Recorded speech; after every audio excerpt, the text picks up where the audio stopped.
觀眾朋友，大家好，歡迎收睇我哋視頻。咁呢期咧帶大家睇一套咧，就係碧桂園喺十名銀灘呢邊開發嘅別墅項目啊，叫半海橫山嚇。咁呢個別墅項目咧，目前嚟講喺惠州嚟講，係入住率係相當之高嘅嚇啊。咁依家呢價錢都係非常之平嘅，總價200幾萬就可以買到上下4層嘅別墅啊，而且花園面積都係比較大嘅，花園有去到180平方左右嘅花園面積嚇。咁我依家咧就喺1樓呢度嚇，1樓呢度嚇，可以睇到呢個花園都成80個平方左右啦嚇，80平方左右啊。咁呢度咧就係我哋入門個1樓嚇，1樓啊。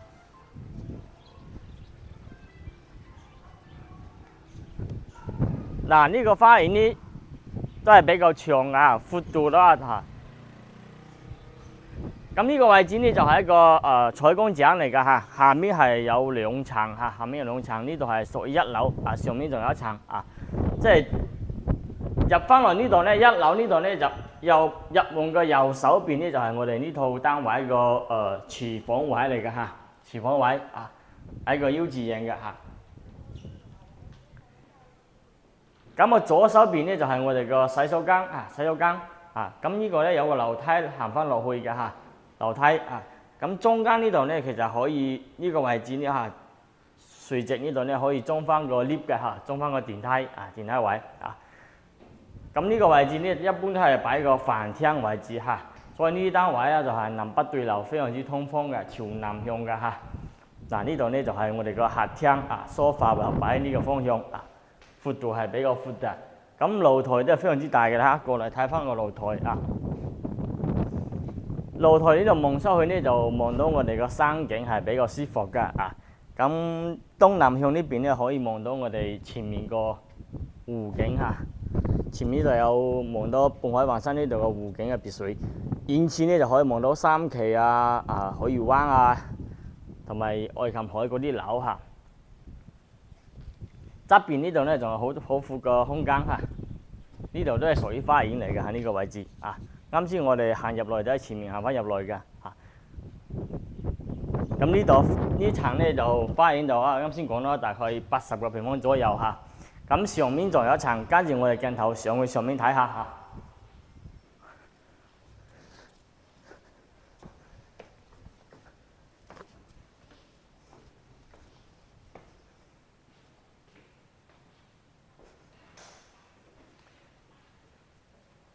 呢一層咧就係2個套房啊，2個套房啊。咁呢邊嘅咧就可以向北邊嘅行呢個房嚇，入邊咧就有一個乾濕翻嚟嘅洗手間啊，乾濕翻嚟嘅洗手間喺門嘅後邊呢邊入去嚇。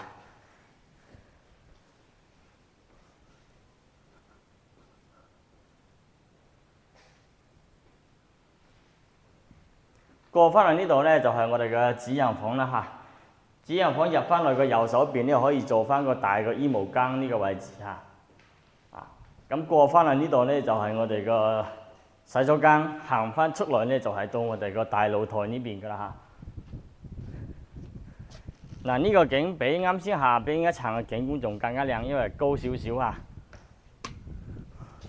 望到山景、村民嗰啲農田景觀同埋個湖景嚇。可以睇到樓下呢度入住率係非常之高嘅，一唔係就入住咗，一唔係就喺度裝修緊嚇。所以話目前嚟講，呢個別墅區係喺惠州嚟講係入住率屬於最高嘅啦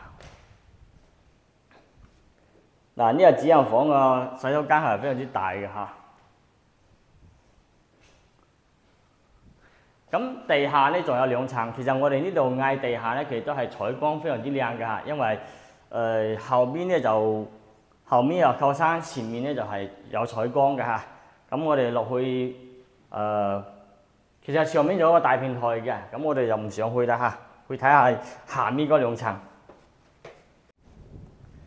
嗱咁樣依家嘅位置咧就落到我哋呢度單位嘅負2樓啦。咁個嗌負2其實都係採光非常之靚嘅，而且呢個花園都係非常之靚嘅，好似我哋隔離呢兩邊咧都係種滿咗菜之類嘅業主都入裝修好入住啦嚇，好似呢啲種咗啲蔬菜之類嘅嚇，種啲水果嚇。咁呢個花園面積咧大概係90個平方左右，呢度啊90個平方左右啊。咁入下邊呢個廳都係非常之大㗎。下低呢個廳咧，好多業主就會將嗰塊玻璃啊個門嗰度移出嚟，移到呢度嚟嘅嚇，所以就顯得非常之大氣，非常之大呢個空間嚇。咁呢一層咧就我哋就主要係呢一層目前我哋交樓標準係冇做房嘅嚇，做埋一個大廳同埋一個洗手間啫嚇。咁旁邊呢度咧就係採光井嚟㗎，呢度嚇。呢度就啱先講嘅採光井嚇。咁依家屬於負2樓嚇，咁負1樓咧仲有2個房嚇，所以呢個單位咧就係交樓嘅時候係4個房4層4個房，其實可以間嚇。好似呢層你想要間房啊。